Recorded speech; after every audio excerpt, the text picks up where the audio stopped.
राम्रै हुन्थ्यो स्वास्थ्य पनि राम्रो छ एउटा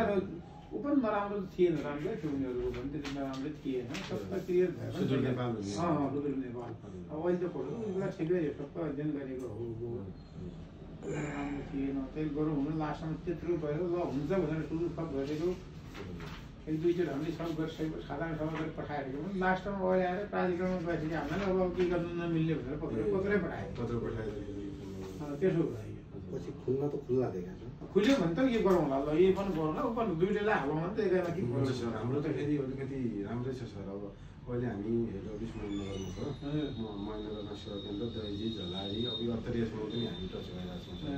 अनि हजुरको पुनर्वासको बाहेक र हाम्रो त्यतातिर हजुरको पनि एउटा सर्कल ठुलो लामो एउटा जोडिन्छ सर पुनर्वास त हाम्रो कार्यालय छ पुनर्वास बाहेकका यता लोधरा चाँदो उतासम्म हामी कञ्चनपुर पनि सबै क्याप्चर हुन्छ सर ठिक छ एकदम ठिक छ अहिले त तुरुन्तै के उहाँ छैन यो हाम्रो पनि साधारण सभा फागुनमा